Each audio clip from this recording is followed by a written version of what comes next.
Olá, este é um extra da série Desassossego sobre saúde e doença mental. Vais ouvir uma entrevista gravada em março de 2021 com o psiquiatra Ricardo Guzmão, investigador e professor universitário que, entre outros cargos, dirige em Portugal a Aliança Europeia contra a Depressão. Falamos sobre suicídio e prevenção. Encontras na descrição deste episódio o título e o link para o artigo científico de que falamos a partir dos 26 minutos. E ainda os contactos de linhas de apoio que te podem ser úteis. Não hesites em contactá-los se assim for. Fica com a entrevista. Ia ler uma citação. O suicídio, como o sexo, é uma característica humana que nem mesmo a mais perfeita sociedade pode eliminar. Isto é uma citação do ensaísta britânico Al Alvarez, num ensaio que ele tem sobre suicídio, de 71. E eu perguntava-lhe se acha que o suicídio é um fenómeno social inerente às sociedades humanas. É com certeza um fenómeno social inerente às comunidades humanas, sem dúvida alguma. Porque qualquer fenómeno, hoje em dia, pode ter uma leitura social. Mas os fenómenos como o suicídio não são só uma característica humana. O que os torna particularmente interessantes é a leitura, é o que eles revelam sobre a natureza humana. É a leitura da descodificação da intenção e dos significados de um suicídio. Pronto. Eu digo-lhe francamente que faço uma leitura muito pouco filosófica em relação ao suicídio, mas como é óbvio, como outra pessoa qualquer, questiono-me sobre o sentido da vida e não só da minha vida, da vida de todos nós. O que é que andamos aqui a fazer?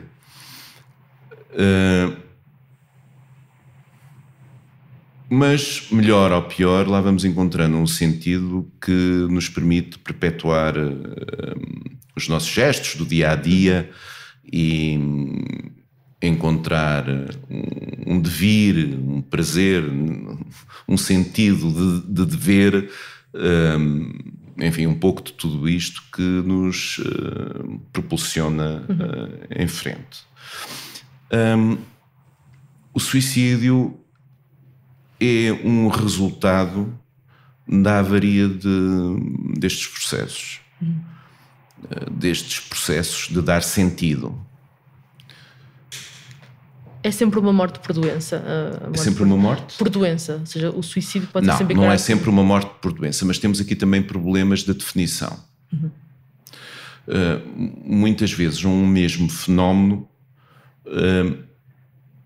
lá está, definido pelo resultado final, tem entronca em raízes distintas. Note bem, eu estava à frente da televisão em 2001, quando foi das Torres, e vi, como toda a gente, pessoas a caírem das alturas. E sou-lhe franco, empatizei com a situação daquelas pessoas, porque quando acordaram naquele dia e foram trabalhar, ou foram fazer turismo, fosse lá o que fosse que foram lá fazer, não previam o que ia acontecer. Mas foram colocadas intempestivamente perante um dilema, que é... E repare, poderá ter sido um dilema instintual, mas também pode ter sido refletido. Sim. E o dilema é: morro com o calor ou tenho eu a última palavra em relação ao meu destino final? Eu consigo imaginar, consigo sentir que para muitas daquelas pessoas houve este tipo de dilema. O mesmo se passa em momentos de conflito. Em momentos de conflito armado. Guerras. Por vezes há situações desesperadas em que os companheiros com quem fizemos a recruta, com quem fizemos a formação, com quem fizemos o treino, poderão estar à beira da aniquilação. E isso, para mim, do ponto de vista afetivo, dependendo das minhas características de personalidade e de reação a situações limite, pode ser insuportável. E, portanto, eu posso me colocar numa situação que, sim, corresponde ao desencadear do processo, o desencadear intencional do processo da própria morte, mas, mais uma vez, é numa situação crítica. Desespero. Como? A palavra é sempre desespero, não é? Não, eu não utilizaria a palavra desespero, eu utilizaria, nestes dois exemplos que dei, a situação limite em que também se compreende quer um impulso, um instinto de aniquilação, de autoaniquilação, como o raciocínio e o discernimento, o supesar com aquilo que se quer viver, provavelmente os últimos segundos da vida. Como é que se quer viver aqueles segundos da vida? Repara, é isso que está em questão, independentemente dos pormenores jurídicos, é o que está em questão na história da eutanásia. Na história da eutanásia, eu chamo-lhe história, mas enfim, é um assunto muito sério. O que está em questão é: eu tenho percepção que estou a viver os meus últimos momentos e estou a vivê-los de uma forma horrível. É claro que a definição do horrível é muito subjetiva. E é claro que, enquanto sociedade e comunidade, tem que haver um consenso sobre o que é horrível. Não pode ser, o consenso não poderá ser, é o horrível que cada um definir para si próprio num determinado momento, porque isto vai contra todas as possibilidades de autorregulação de uma sociedade. Mas a eutanásia, de alguma forma, inscreve-se neste encarar da morte como uma escolha crítica. No suicídio que aqui nos traz, há um engano. A pessoa acha e sente que está mesmo numa situação crítica. Subjetivamente ela está numa situação crítica. Está em enorme sofrimento e numa situação crítica. O problema é que não tem um edifício onde se encontra a derreter a 1000 graus centígrados, não está debaixo de fogo, nem tem uma doença terminal que efetivamente vai levar a uma morte agonizante em pouco tempo. Nem tem também, dou mais um exemplo que me parece que é importante, nem tem também um código de honra, um ethos de autossacrifício, se não se vai ao encontro da exigência social. Por exemplo, os generais romanos derrotados, os samurais desonrados. Portanto, não há uma cultura de autoaniquilação, de morte pelas suas próprias mãos, como existiu em épocas diferentes e em culturas particulares. Portanto, não é disso que estamos a falar. Estamos a falar de algo que é identificável, esperável, mas não é fácil discriminar a cascata de acontecimentos que levam até a um processo que pode resultar de facto na morte da pessoa, mas em que há um engano, há de facto um equívoco. O suicídio não tem nada de misterioso. Eu, por vezes, vejo nas parangonas e no discurso de que o suicídio é uma coisa muito misteriosa. E, por vezes, a comunicação sai completamente ao lado e perde-se a oportunidade de transmitir coisas importantes às pessoas. Uma coisa importante, por exemplo, quando uma figura pública morre, e em Portugal têm morrido por suicídio algumas figuras públicas, nomeadamente no domínio das artes e da cultura, é importante transmitir, reduzindo o estigma, que a pessoa estava doente, que houve um problema sério no acesso a um tratamento efetivo,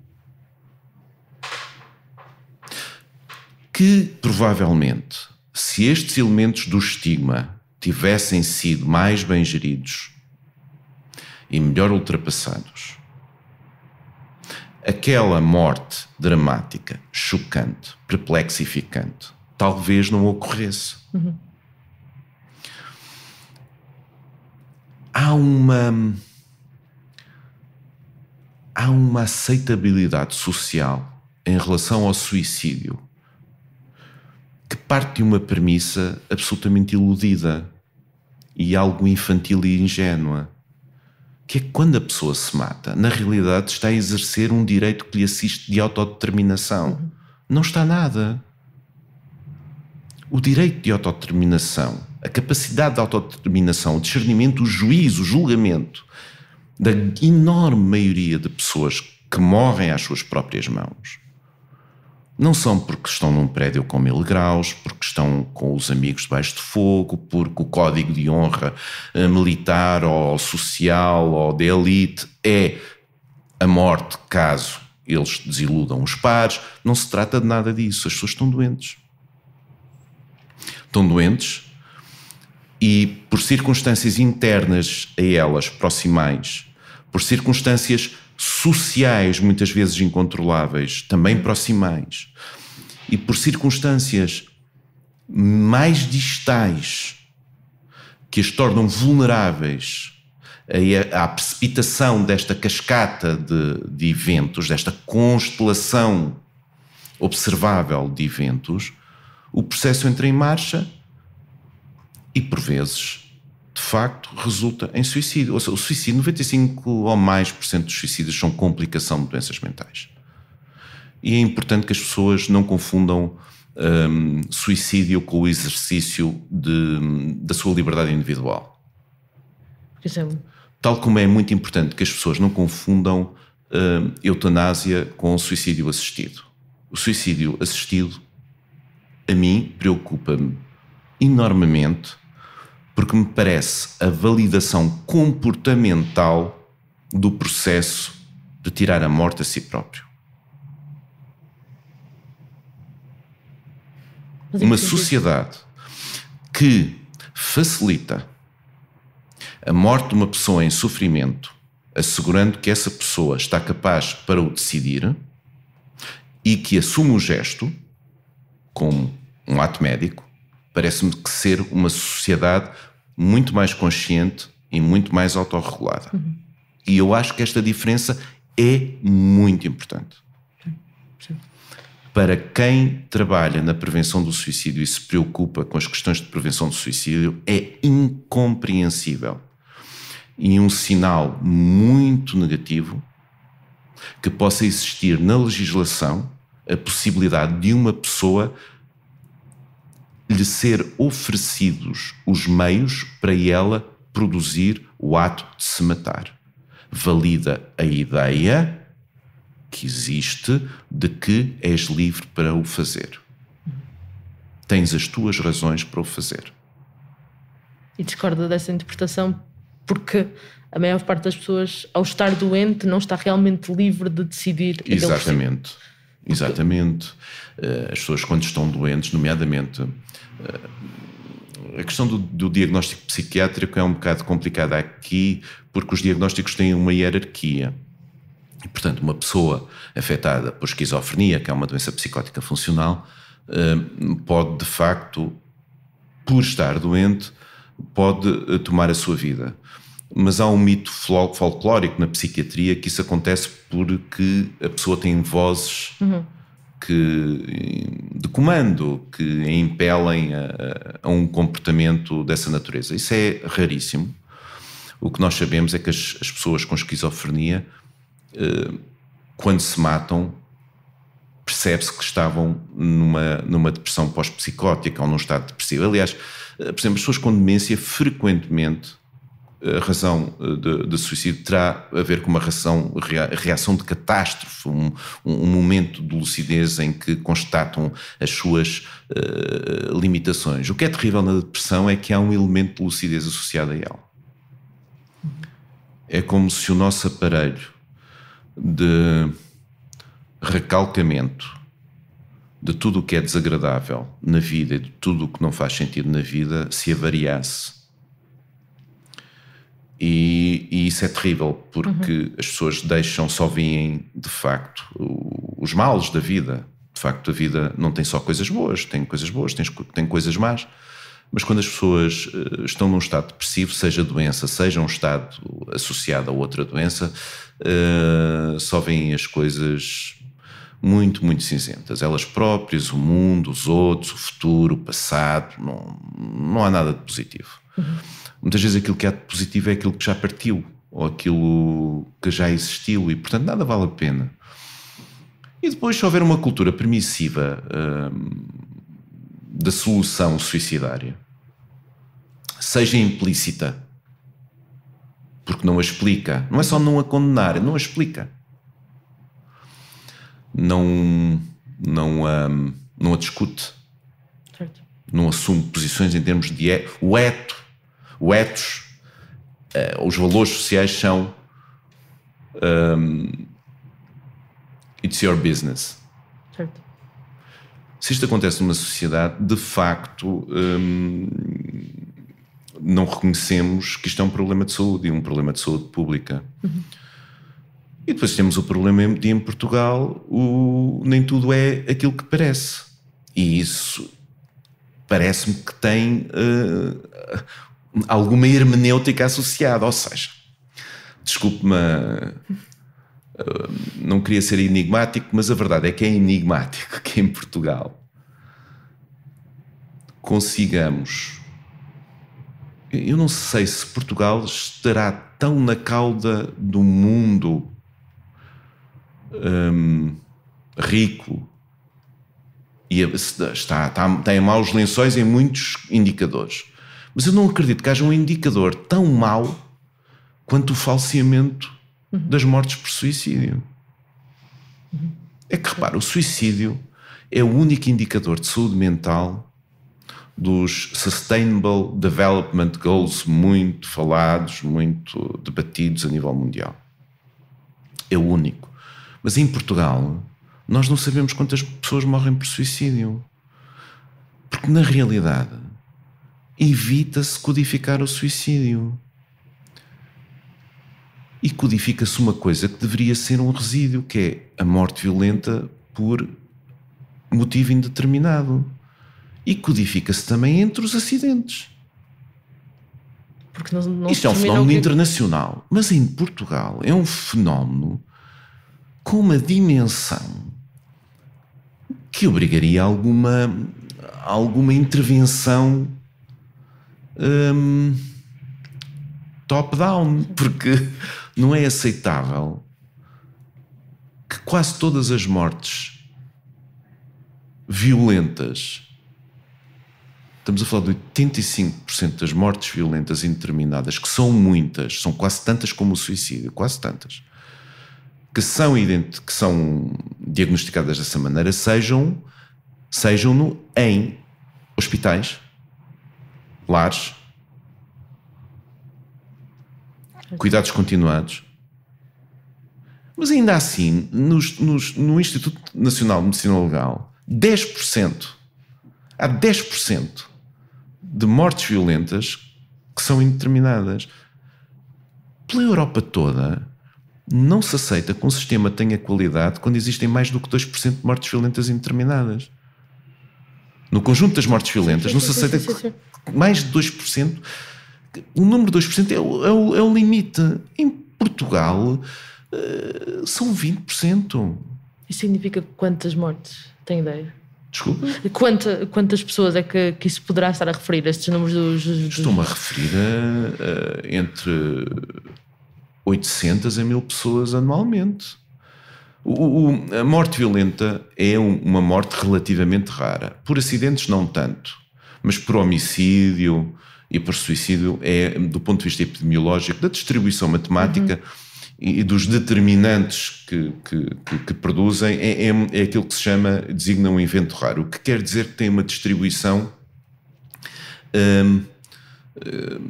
um bocadinho aleatória. Só quando conseguimos observar grandes volumes de dados e em séries temporais é que conseguimos perceber melhor a dimensão do fenómeno. Mas ouça, sei lá, são 1000 suicídios registados e serão 800 ou 900 mortes indeterminadas. E depois vemos alterações nos acidentes que percebemos que são artificiais.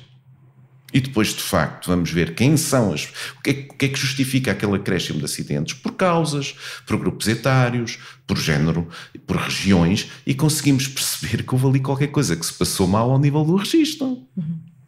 Mas acha que este subregistro é intencional? É negligência? Acho que é intencional e bem intencionado muitas das vezes. Em que sentido? Mas dá conta de um terrível estigma, porque não fica bem em algumas regiões um familiar suicidar-se por causa do estigma, porque repare, na Idade Média em Portugal o suicídio nunca foi um crime em Portugal, mas em alguns países a nível global o suicídio não é um crime. Na Idade Média, em Inglaterra, em França, ou seja, nos países mais dominantes, um tipo que se suicidava era cortado aos pedaços, era amarrado com correntes a uma carroça e era passeado pela urbe. O corpo não pertencia às pessoas. Pertencia a algo mais transcendente, mais portanto, o suicídio sempre foi muito mal visto. No direito canónico continua a ser pecado. Como? No direito canónico, ou na parte da Igreja Católica é um pecado, não é? Sim, mas foca-se demasiado a questão da Igreja, sabe? Porque não digo que não seja importante, mas não são só motivos religiosos. Há também motivos, por vezes, financeiros. Não há grande... Eu já li a lei diz que, de facto, ao fim de um ano... há um período de carência, por exemplo, do seguro de hipotecas de um ano, mas ninguém o aplica. Todos os contratos têm letras pequeninas e que não aplicam essa situação. Portanto, há legislação que de facto faz falta, há campanhas de educação que fazem falta e, principalmente, há princípios de execução técnica correta e alguma reorientação ética no sentido de realizar registros bem feitos. Mas eu nem sei se esses registros são ensinados na faculdade, sabe? Eu não aprendi. E também nunca tive em condições de dar essa parte da matéria. Há um problema grave. Só a Lituânia, que é um país muito mais pequeno que o nosso, ou um ou outro país do leste é que tem um problema tão grave como o nosso ao nível do subregistro. E isto tem implicações porque, olha, não se consegue saber onde é que isto ainda por cima é um processo contagioso. Evolui por clusters. E, portanto, não se consegue saber o que é que acontece e porquê é que acontece num determinado momento. Não sabemos.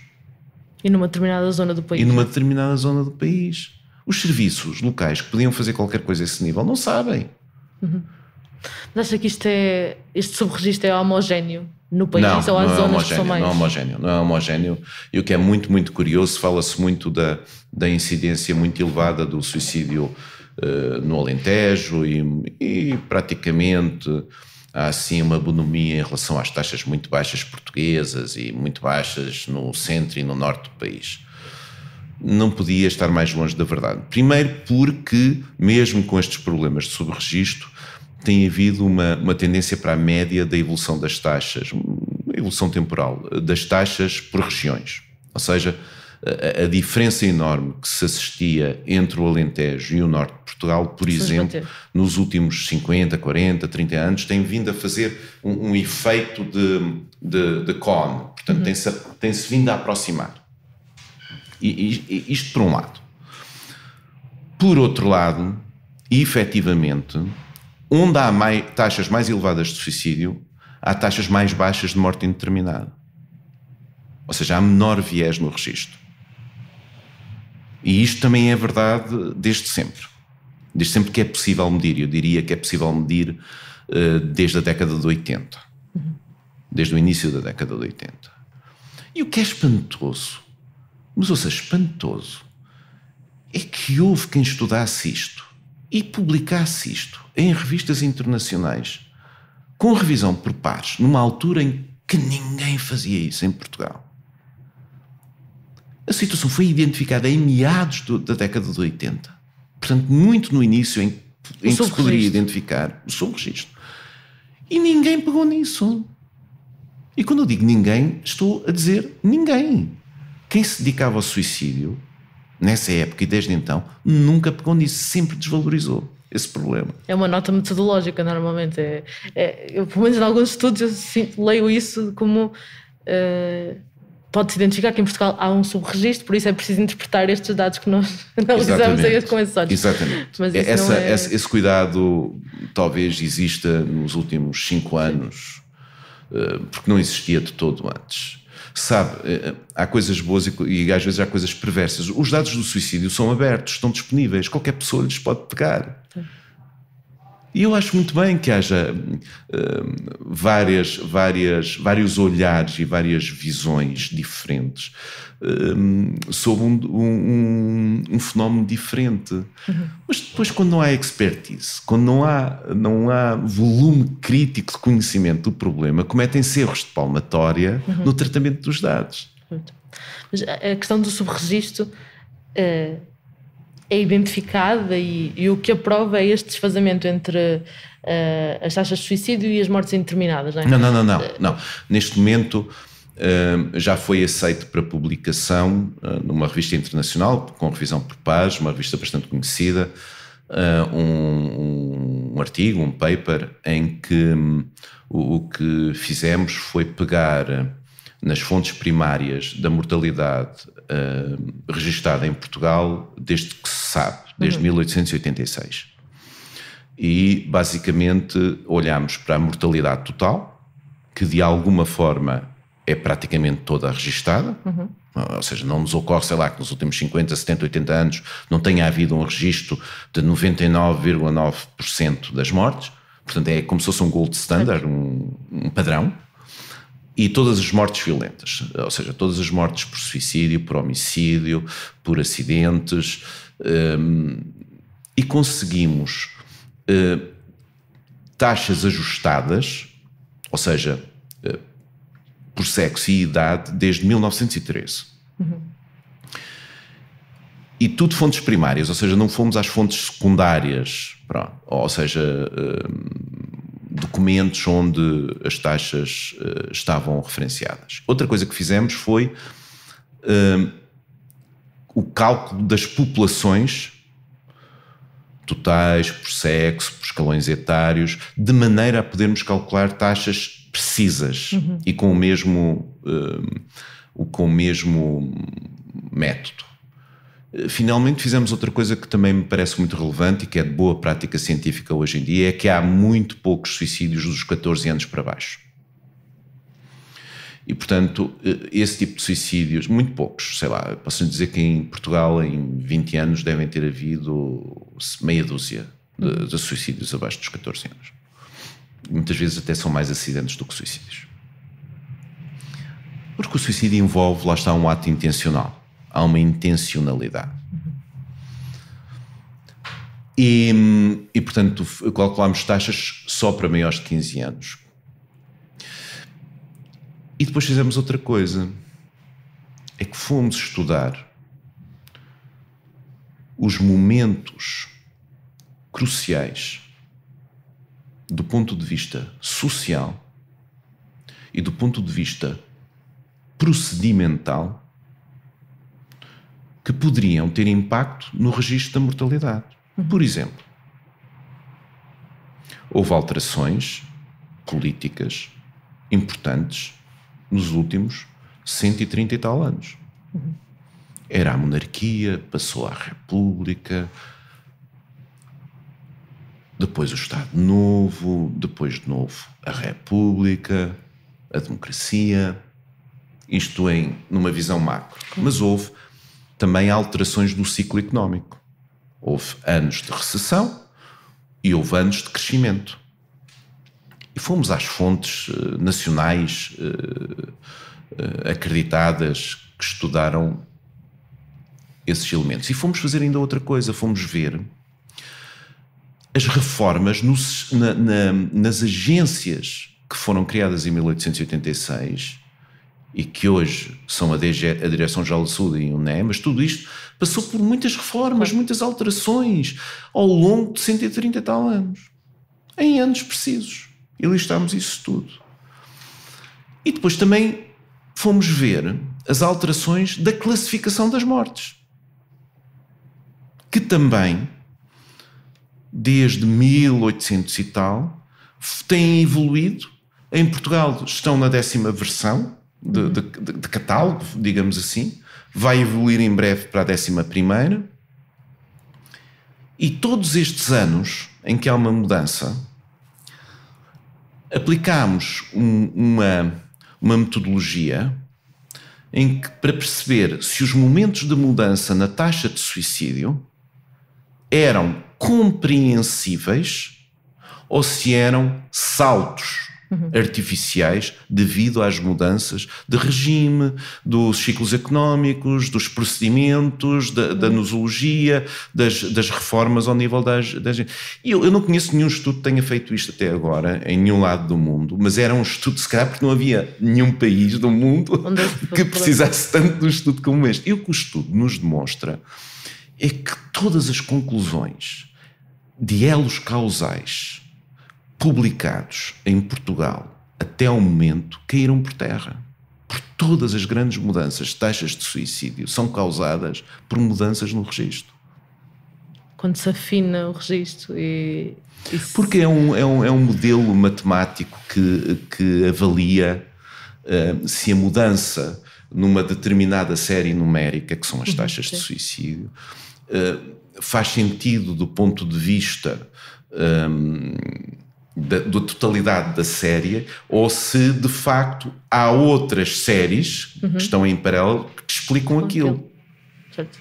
E neste caso e vê-se, é como se fizesse, sei lá, como se fizesse uma grande flecha para cima ou para baixo. Portanto, é visível, pronto, e permite tirar conclusões, ainda que prudenciais, que apontam na direção de que não houve aumento da taxa de suicídio com o Estado Novo. Não foi o regime fascista, não foi a opressão das pessoas que fez com que houvesse mais suicídios. Houve muitos mais suicídios registados, porque de facto a máquina de apuramento da mortalidade melhorou substancialmente naquele período, a par do crescimento económico, o que é contra a natura, porque à partida o crescimento económico traduz em menos suicídios e não em mais suicídios. E há vários momentos assim na nossa história, até mais recente. E isso é muito, muito interessante, porque permite pela primeira vez identificar e distinguir a verdade da mentira. Sim. E permite também focalizar que, apesar de haver uma tendência para a descida ao longo de 100 e tal anos, na realidade essa tendência da descida é marginal e muito inferior à tendência da descida da mortalidade global. O que identifica este declive menos acentuado da descida de suicídio como um problema de saúde pública incontornável. Certo. Sim. Falando através do subregistro, que consequências é que tem práticas? Então, as consequências práticas, veja bem, olha lá. De repente telefonavam-lhe e diziam que uma pessoa que você conhecia bem, com a qual cresceu, familiar afastada, amiga de infância, foi encontrada pendurada por uma corda da varanda de casa, por hipótese. Você fica chocadíssima. Era a última coisa que você esperaria. Você tem que dar algum sentido a isto. Se era realmente uma pessoa muito próxima, você vai ficar triste e vai ficar um bocadinho revoltada. Mas o que foi isto? A questão é se você consegue digerir isto ou se este luto se vai complicar e você vai arranjar uma daquelas chatices que levam que as pessoas vão aos psiquiatras. Ora bem, a questão é que cada pessoa que morre por suicídio deixa entre 3 a 8 sobreviventes desse suicídio, ou seja, pessoas com quem tinha laços afetivos fortes, que ficam em luto. E aparentemente o que nós sabemos é que o luto das pessoas apanhadas de repente por uma morte súbita e por uma morte súbita por suicídio é pior, complica-se mais vezes e origina mais suicídios. E este assunto, de facto, é muito pouco abordado também pelos serviços portugueses. Não se vê em serviços em que eu conheça, não se vê em serviços de psiquiatria em que haja a preocupação de proativamente reduzir o risco nas pessoas que perderam familiares por suicídio. Porque é um trabalho um pouco mais especializado, não é? O trabalho do luto numa área particular, em que as pessoas ficam muito zangadas também porque se sentem abandonadas e agredidas, atenção. E com sentimentos de culpa. E com sentimentos de culpa e com sentimentos de perplexidade, que pode ser muito desorganizadora. E, portanto, veja bem, agora faça as contas. Se 1000 são suicídios certos, e vamos ser prudentes ao máximo, 1500 são mascarados. 1500 vezes 3 dá 4500 pessoas. Todos os anos. Porque a pandemia vai passar. Este problema não. 1500 vezes 8. Ajude-me, dá 12.000. Portanto, há 12.000 pessoas, entre 4.500 a 12.000 pessoas, que anualmente, vamos cortar pela metade, há 6.000 pessoas que anualmente carecem de uma atenção proativa de vigilância do seu estado mental. Até porque quando uma pessoa se suicida numa família, provavelmente já há um histórico de suicídios, já há um histórico de doenças mentais, nomeadamente doenças afetivas, e é aberta uma porta para aumento do suicídio até 2 gerações subsequentes. E quando eu digo aumento da probabilidade de suicídio, estou a falar de 4 a 5 vezes mais. É por isso que se compreende que muitas vezes os familiares escondam aos miúdos o que é que aconteceu. Portanto, calma, sem confusão. Alegro manotropo, ou seja, é preciso falar e ter consciência desta problemática, mas esta problemática é preciso adultos na sala. E, portanto, também não é para andar na boca do mundo, ok? Vamos falar sobre isto porque isto é importante para... Não só adultos, como apoio psicológico ou psiquiátrico, não é? Como dizia, a prevenção a prevenção de futura doença psiquiátrica. Eu acho que o esquema deveria ser, o suicídio deveria ser de reporte obrigatório ao médico de família, aos cuidados de saúde primários.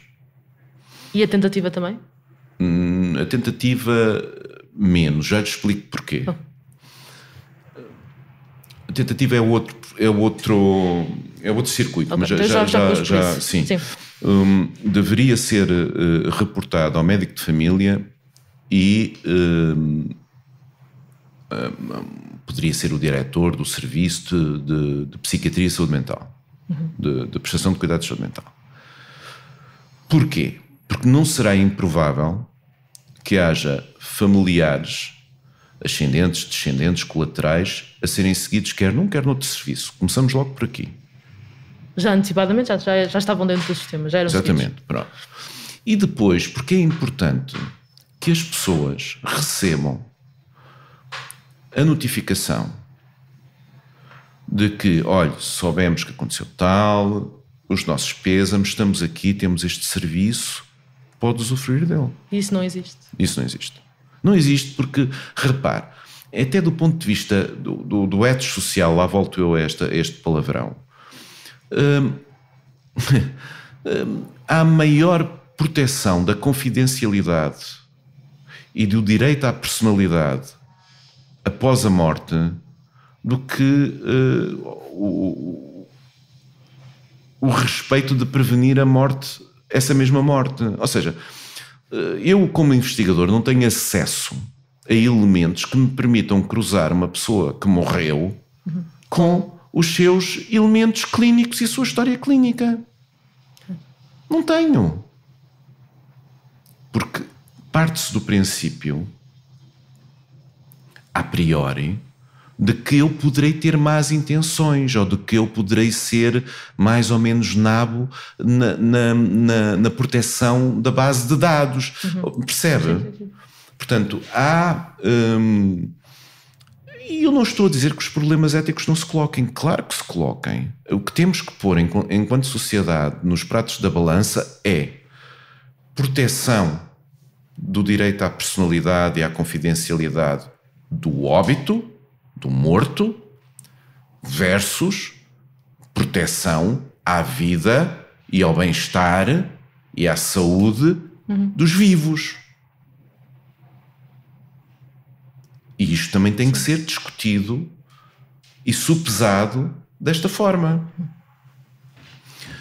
Portanto, acho que era importante haver um sistema de vigilância em saúde pública da mortalidade violenta, que também, obviamente, passaria por responsabilizar quem emite os certificados de óbito, quem ordena a realização dos inquéritos judiciais, para, de facto, termos uma causa de morte o mais próxima possível da realidade e podermos não só termos uma noção da dimensão dos problemas que temos à porta, bem como agir através de notificação, agir junto das pessoas em risco, que podem já estar a ser seguidas ou que podem perceber que existem recursos disponíveis para elas. Este é um circuito. O outro circuito é das tentativas de suicídio. Pronto. As tentativas de suicídio, não vou entrar em questões terminológicas. As tentativas de suicídio ocorrem entre 10 a 20 vezes mais do que os suicídios efetivados. É também um fenómeno muito contagioso. E depois confundem-se com outra coisa, que é a autoagressão deliberada não suicidária, que é um fenómeno ainda mais contagioso e que não tem por fim a morte, tem eventualmente a mitigação de outro tipo de sofrimento.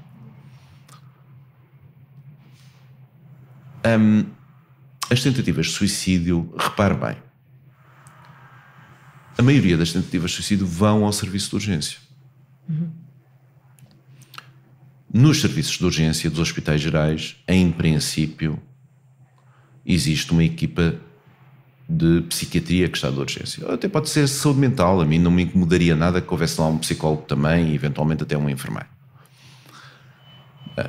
Mas também há enfermeiros ali assim que se podem ser formados. Isso é uma coisa que se faz pouco. A saúde mental deveria ajudar mais à formação das pessoas com quem trabalha. Mas a pessoa com tentativa de suicídio, enfim, na minha prática é sempre referenciada à psiquiatria e é avaliada. E basicamente aquilo que é avaliado é o nível de risco.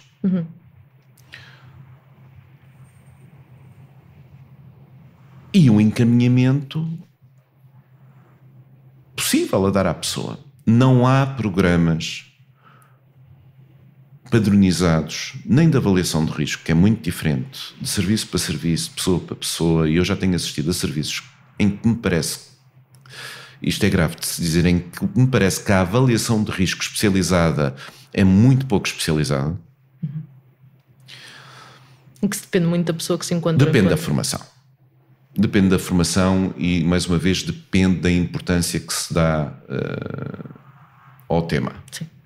E o tema, obviamente, que é crucial. Como é que em psiquiatria se pode evitar o motivo mais óbvio de morte, de complicação e morte da área? Era a mesma coisa que os internistas passarem ao lado das mortes súbitas por infarto maciço.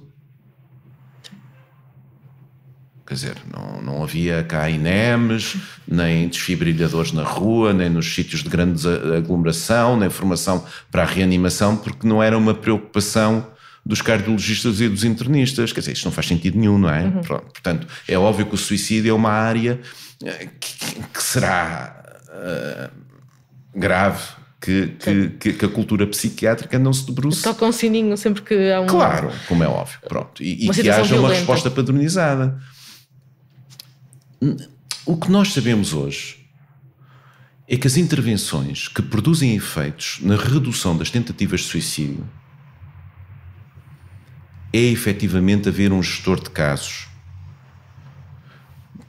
dedicado, que vai recebendo os contactos das pessoas que fizeram suicídio, pode eventualmente entrar em contacto com elas no serviço de urgência, mas telefona-lhes regularmente e subsequentemente até haver um novo encontro com o médico que ficou, ou o profissional que ficou estabelecido, que queria reavaliar a pessoa. Uhum.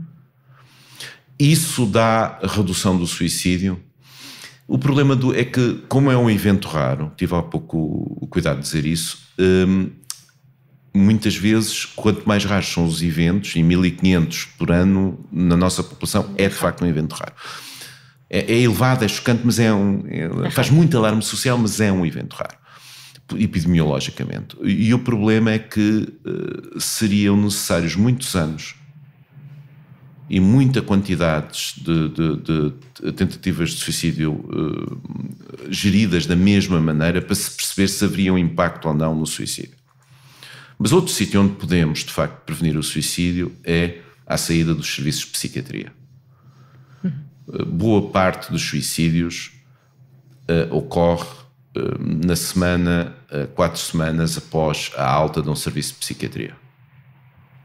E, portanto, lá está, tem que haver um outreach, uma postura assertiva na monitorização dessas pessoas nessa fase de risco. Uhum. É óbvio que isto não se consegue quando as pessoas são internadas a 100 km de casa. Ok? Ou se são internadas num conjunto institucional em que as pessoas internam, cuidam e dão alta, internam, cuidam e dão alta, internam, cuidam e dão alta, e na realidade não têm contacto com aquela pessoa. Uhum. Ok? Quando diz ter alta dos serviços de psiquiatria, é ter alta do internamento, por exemplo, que acontece ter alta do internamento. Não ter alta de ter das consultas. Não. É ter alta do internamento. Pronto. Ter alta do internamento. E basicamente para já era um arco-íris se nos próximos 3 a 5 anos fossem tomadas medidas a este nível. Mas depois da pessoa ter alta do internamento, uma pessoa que... Não, há pessoas de mais risco, ou seja, se você tem uma doença afetiva, ou seja, uma doença do tipo depressivo, ou mesmo bipolar, e tem ideação de morte não negligenciável e um passado de tentativas de suicídio ou suicídios na família, portanto, e mais determinantes que de facto clinicamente nós sabemos que eles se agregam numa probabilidade mais elevada naquela pessoa de prossecução no suicídio do que noutra pessoa. são essas pessoas que devem ser mais assertivamente monitorizadas. Mas eu perguntava-lhe se uma pessoa que não é acompanhada em psiquiatria entra no serviço de urgência com uma tentativa identificada de suicídio, ela tem alta depois, quando tem alta do internamento, ela passa a ser acompanhada por aquele serviço? Ou isso não é automático? Eu não sei dar uma resposta cabal a isso. Eu acho que não havendo um programa... É isso, mas não existe essa... Não havendo um programa, isso fica ao critério do serviço, ou mesmo do psiquiatra que esteja de serviço, ou mesmo do médico que triou a pessoa e que pode decidir nem sequer enviar ao psiquiatra. É exatamente isso. Essa guideline ou essa... Não há uma guideline... Né? Entre quem se debruça sobre esta temática... é óbvio, quer dizer, todo o conhecimento acumulado na última década e meia a este nível aconselha a adoção desta metodologia, até porque é uma metodologia barata. Sim. É uma metodologia fácil de implementar, é barata, certo? Não tem nada de problemático, é uma pessoa sair da sua área de conforto e implementar um programa novo. Sim. Ok? Pronto. Muitas vezes quem sabe melhor da poda não é quem olha para a árvore ou está encostado à árvore.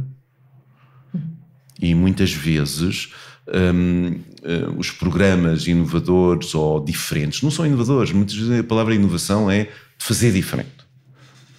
E com perspectiva de mais resultados, por isso simplesmente não avança, porque quem está ao pé da árvore sempre a viu assim, também não a consegue ver de outra maneira. Neste sentido, os serviços de urgência são um problema? Como? Nesse sentido, os serviços de urgência são um problema? Não são nada, são o sítio adequado para ver as pessoas todas com crises e problemas de descompensação de saúde mental. Não podem estar lá num canto mal cheiroso, cinzento, meio tenebroso, onde aqueles que lá estão, com poucas condições, e onde não haja diálogo entre colegas e onde os doentes e as famílias se sintam discriminados e estigmatizados. Percebo. Tendo em conta tudo isto, e sendo o suicídio um evento raro, como referiu, a maior parte das vezes ele é evitável? A maior parte das vezes, até uma taxa residual, que não vou dizer qual é que é evitável, sim. É claro que sim. A maior parte das vezes é evitável. Se bem que há uma grande parte dos suicídios que não será evitável, porque boa parte dos suicídios ocorrem sem contactos prévios com a saúde mental e no primeiro episódio suicidário, particularmente em homens de meia idade. E esses são os que deixam as pessoas mais perplexas. Mas repare, se calhar é uma pergunta que revela aqui uma debilidade da minha comunicação, que é uma coisa também muito, muito importante, que são as campanhas de promoção de literacia em saúde mental. Porque há formas de comunicar. Por exemplo, agora o nosso governo arranjou uma assembleia de sábios comunicacionais. Pronto. Desde o início, de facto, não houve cuidado na comunicação. E não houve cuidado numa coisa ainda mais importante, que é a percepção do que é que as pessoas iriam sentir e de como é que iriam reagir. Isso é importante. E depois, claro, isto só peca por tardio. Esta comissão, a chegada desta comissão só peca por tardia. Muitos problemas provavelmente ter-se-iam evitado na gestão da pandemia Covid se uma comissão desta natureza tivesse surgido ab início. Pronto. Mas há maneiras e maneiras de fazer campanhas de promoção em saúde mental, incluindo o suicídio, sem que se diminua a não naturalidade do suicídio. Sem que não se normalize o suicídio.